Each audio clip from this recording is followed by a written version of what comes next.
కాంగ్రెస్ ప్రభుత్వం, రాష్ట్ర ముఖ్యమంత్రి రేవంత్ రెడ్డి గారు. నువ్వు డబ్బు వృధా చేసి సకల జనుల సర్వే చేసి దాన్ని మడతపెట్టి నువ్వు నీ కొడుకు జేబులో పెట్టుకున్నారు. ఎవడి కోసం చేశావు సర్వే? అది ఎవడి సొమ్ముతో చేశావు?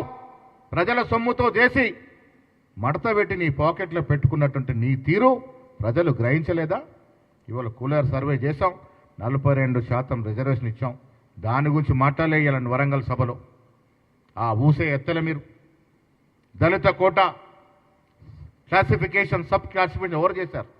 సుప్రీంకోర్టులో జడ్జిమెంట్ వచ్చిన రోజే ప్రజలకు ఇచ్చిన వాగ్దానం, దాని తర్వాత ఇంప్లిమెంట్ చేసిన విధానం కాంగ్రెస్ పార్టీ నైజం అనే మాట కూడా ఈ సందర్భంగా మనవి చేస్తా ఉన్నాను.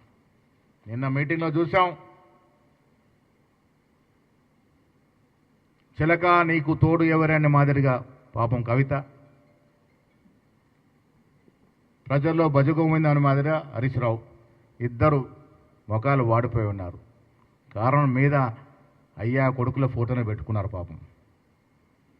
వీళ్ళు ప్రజలు మర్చిపో, ఉద్యమకారులు మర్చిపో, కానీ కుటుంబంలో వీరిని కూడా గుర్తించలేని పరిస్థితి. నీకు వాళ్ళు కూడా సేవ చేశారు కదా. కేటీఆర్ కన్నా ముందు హరీష్ రావు నీతో ఉన్నాడు కదా. ఎవరి కోసం మీటింగ్ పెట్టారు? ఎవరి నిర్వాహకం కోసం? ఎవరి ప్రాబల్యం కోసం? ఇంకా కుటుంబ తపన తప్ప ప్రజల గోడు పట్టనే పట్టదు. ప్రజల గోడ పట్టే నాయకుడు అయితే ఫామ్ హౌస్ నుంచి బయటకు వచ్చి ప్రజల్ని ఎప్పుడన్నా మంచి చెడులు అడిగిన పాపన పోతా ఉన్నాడా? ఇలా మేము ఫ్యూచర్ సిటీ కడితే నీ కడుపు మంట, RRR రింగ్ కడితే నీ కడుపు మంట. నువ్వు హరీష్ రావు కిషన్ రెడ్డితో మిలాఖతై వీడికి నిధులు ఆపుతారు. రాష్ట్ర ప్రజలకు తెలియంది కాదు చంద్రశేఖరరావు కిషన్ రెడ్డి మైత్రి, వారి దోస్తానా తెలియంది కాదు. ఇరువురు కలుసుకొని రాష్ట్రానికి రావాల్సిన ప్రాజెక్టులకు మొంటికాలు వేస్తూ ఉన్నారు. వీరు తెలంగాణ గురించి మాట్లాడుతూ ఉన్నారు, కాంగ్రెస్ పార్టీని విలన్ అంటూ ఉన్నారు. ఎక్కడ విలనో, ఎవరు విలనో ప్రజలకు తెలియాల్సిన సమయం దగ్గరికి వచ్చిందనే మాట కూడా నేను ఈ సందర్భంగా మనవి చేస్తూ ఉన్నాను. మేము తెలంగాణ రైజింగ్, కేసీఆర్ గారు మీరు వినాల్సింది, తెలుసుకోవాల్సింది, 15 మాసాల క్రితం అధికారంలోకి వచ్చిన కాంగ్రెస్ పార్టీ ఇవాళ తెలంగాణ రైజింగ్, దళిత రైజింగ్, రైతు రైజింగ్, యువ రైజింగ్, బీసీ రైజింగ్, మహిళా రైజింగ్, హైదరాబాద్ రైజింగ్ కోసం పనిచేస్తున్నది. 10 సంవత్సరాల కుటుంబ రైజింగ్ ప్రోగ్రాం నుండి ఈ అన్ని విధాలుగా రైజింగ్ అవుతా ఉంది. నీ పాలనలో కేసీఆర్ రైజింగ్, కేటీఆర్ రైజింగ్, కవిత రైజింగ్, హరీష్ రావు రైజింగ్ తప్ప ఇంకెవడు రైజ్ కాలే. బీదవాడికి అవకాశమే రాలే. ఈ కుటుంబాలు రైజ్ అయ్యాయి కాబట్టి ఇవాళ ఒక్కొక్కడు 10 ఇంపోర్టెడ్ కార్లు, 4 ఫామ్ హౌజులు. జనవాడలో ఉన్న ఫామ్ హౌజులు ఎవరి అండి? నేను ప్రజల్ని అడుగుతా ఉన్నా, తెలుసుకోవాల్సిన అవసరం ఉన్నది. జనవాడ ఉన్న ఫామ్ హౌజులు ఎవరి? జనవాడలో ఉన్న అధిక భూములు ఎవరివి? ఒక్కసారి లెక్కలు తీసుకోవాల్సిన అవసరం ఉన్నది. మీ ఫామ్ హౌజుల కోసం జీవోలు మార్చినట్టు సందర్భం, మీ ఫామ్ హౌజుల కోసం నాలాలు మార్చినట్టు సందర్భం, మీ ఫామ్ హౌజుల కోసం రిజిస్ట్రేషన్ల కోసం అమాయకులను తన్నించి బయటకు పంపించినట్టు నైజం. ఇవన్నీ మర్చిపోయారనుకుని మీరు మాట్లాడుతూ ఉన్నారు. వరంగల్ సభ జనం కొంత వచ్చిండొచ్చు, కానీ మీరు మాట్లాడే దాంట్లో పసలేదు. దానికి కారణం మీ కాలం చెల్లింది. కేసీఆర్కి ఇంకా ఈ రాష్ట్రంలో ప్రజలు ఆదరిస్తారంటే అది కల్లా. మీకు పర్మనెంట్గా ఫామ్ హౌస్కే పరిమితం కావాలని వీళ్ళ ప్రజలు కోరుకుంటా ఉన్నారు. కారణం మీలాంటి వాళ్ళు మళ్ళీ వస్తే ఈ రాష్ట్రం దివాలా కాదు కదా, ఒక సొమాలియా లాగే మారిపోయే అవకాశం ఉంటుంది. ఆ రకంగా దోసుకున్నటువంటి కుటుంబం కేసీఆర్ కుటుంబం. ఒక రంగం కాదు, అన్ని రంగాల్లో ప్రజల సొత్తుని, ప్రభుత్వ సొత్తుని దోసుకున్నటువంటి కేసీఆర్ కుటుంబాన్ని మళ్ళీ ప్రజలు ఆదరిస్తారని మేము అనుకోవట్లేదు, ఆదరించే అవకాశం ఉండదు.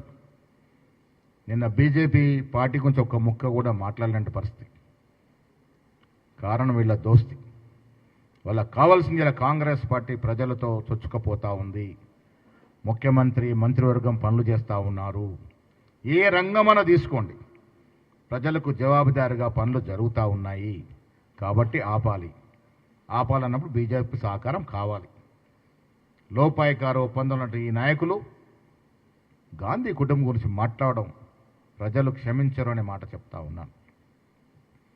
నెహ్రూ మొదలుకొని రాహుల్ గాంధీ వరకు అహర్నిశలు దేశం కోసం త్యాగం చేసిన కుటుంబం గురించి మాట్లాడే అర్హత ఈ దోపిడీ ముఠాకి ఎక్కడిది అని అడుగుతా ఉన్నాను. దొంగ పాస్పోర్ట్ల మొదలుకొని కాళేశ్వరం లాంటి అవినీతి ప్రాజెక్టుల వరకు, ప్రభుత్వ భూములు కాజేసే వరకు ఈ దొంగల మూట గాంధీ కుటుంబం గురించి మాట్లాడడం చాలా విడ్డూరంగా ఉంది.